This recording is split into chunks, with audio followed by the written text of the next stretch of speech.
Okay, this is Montrose Harbour. It does go around the corner as well, but you can see here now just how impressive some of these boats are, ships, whatever. Well, potentially, I suppose the barges. No, they aren't barges. Tugs. Well, yeah, I suppose they are. Yeah, they're all to do with the oil industry. Whether it's either supply vessels or tugs or whatever. Walking around that side of the not walking around, I'll never do that again. Going around the other side of the harbour there, it was absolutely fantastic. The kind of stuff that was just stacked up there ready to go out to sea. I wish I'd had my mate chief engineer Webster with me. He would have been able to explain all the intricate bits, the lifeboats all stacked one on top of the other over there, and absolutely amazing the amount of gear that has to go with all this industry. I would have loved to know more. I could have spent a day around there looking at everything, but we ain't got the time, so we'll move on. I'll try and get you some pictures of the other side before I move on to discuss this basin, this Montrose Basin, this lagoon. Yeah, this is the best I can do. I'm by the side of the road. It's getting noisy, but that's the rail bridge going across behind the main bridge that we've come across, and that is the lagoon behind it. You can't see much of it, but it's huge, and I do think they'd call it the Montrose Basin. I could be wrong, but it is a huge piece of water behind. I suppose bird lovers and everything are gonna. It's too noisy to keep on filming. By the way, there has been about 3 different attempts to cross this river with a bridge, all different types, even a suspension bridge at one time. Don't know quite what happened to them, but it doesn't seem a massive piece of water to cross, but there has been many attempts, and the present day one is the one we've just come, well, obviously. Now then, this is a little shot of the coastline. This is just me and desolate wilderness, I guess. There's the shoreline, we're gently rolling in, very soothing, I suppose you can call it. I haven't a clue what them birds are out there that are making them strange noises, but there you go. And it just goes round and round and round, and endless, just rocky shoreline. The shoreline here is between Montrose and Inverness, basically, or probably somewhere more or less in between at the moment. So yeah, this is basically it. The little path going along there, I'll be following that along tomorrow. Bit rough for a wheelchair and all my kit, but hopefully we're from Yorkshire. We don't mind a bit of rough stuff. We can cope with that. But yeah, beautiful, very soothing. Very the sea rolling in there, and I suppose the high water line will be right up here, because you can see all the little rock poles just there, basically. So yeah, and it shows how close we are to the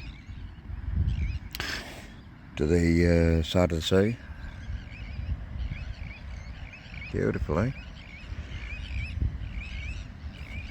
Just gonna have a little look at a little village just back down the road. Just a little shot of the harbour down here.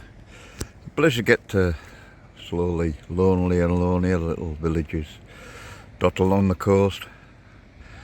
Some heavy roads trying to get down here, but well, very steep banks. And my sleep's banked back up, but I think we're going along a path tomorrow, right on the coast, so we'll see how that goes.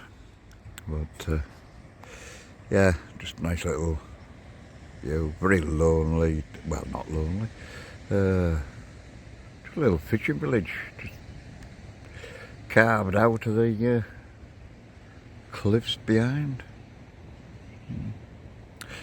Yeah, nice.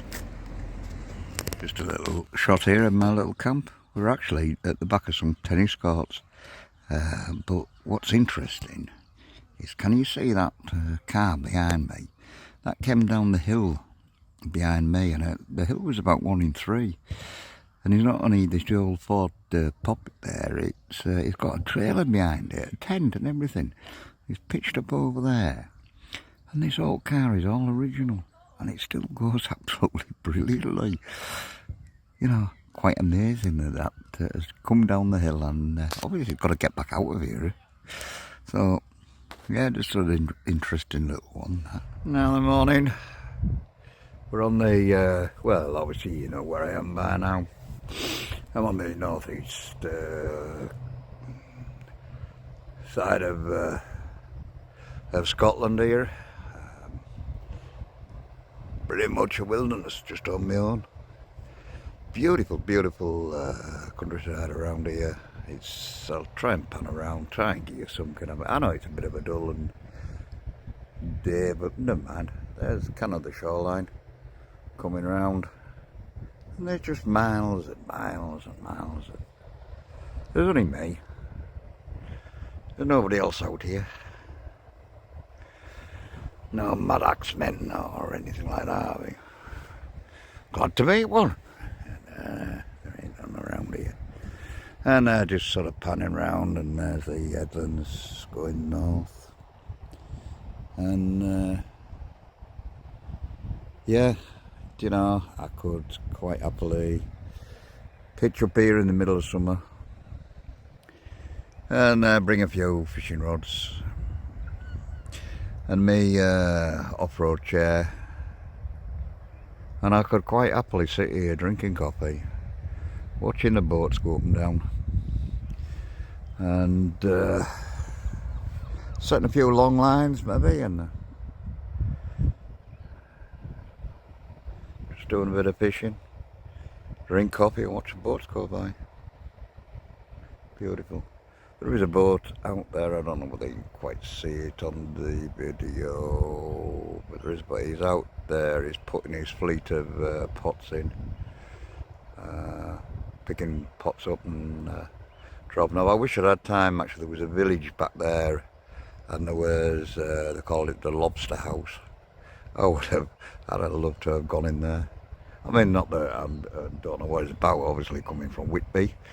I'm brought up with fishing and sea and boats and all the rest of it, but yeah, there you go. You could, couldn't you? You could just sit here and just watch the boats go by. Just another little video just to have a chat to you about this lovely little track going around there.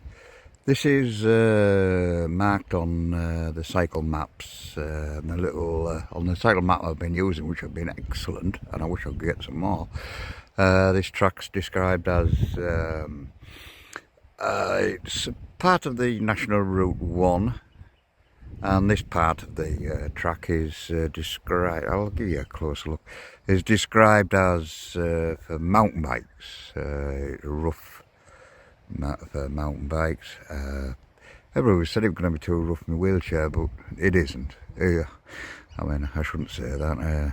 I shouldn't really, with dodgy tyres like I've got, but we'll forget about that little thing for a while. Yeah, the track I was describes it for mountain bikes. Well, nah, a gravel bike would be quite comfortable on here. So yeah, just to pan back round again, just give you a little look at them lovely little headlines in the background. Loads of blue sky out there, but none shining on me at the minute. I'm sure it will do later. Yeah, just miles and miles of, you know, Beautiful countryside. Yeah. Yeah, just a little view, just a surprising little place this. So we've come round, this is our track. We've come across a little bridge here, virtually in the middle of, it's the middle of nowhere. Everywhere's in the middle of nowhere up here. And we've got this little kind of a brook or a stream coming through on its way to the sea. And but what amazed me, all these lovely pastel colours and well, you know, beautiful kind of. I have no idea what these plants are or anything about plants, so you'll have to excuse me there. And we've got like in the background there, I wish I could think of his name, but I can't as usual. I'll tell you later. But then you could just come across things, there's no road in, there's no nothing, just this track. And then little farming outstead, don't know, just in the middle of nowhere. You just turn a corner, you just never know what you're going to come across next. Anyway, I'll leave you with that thought.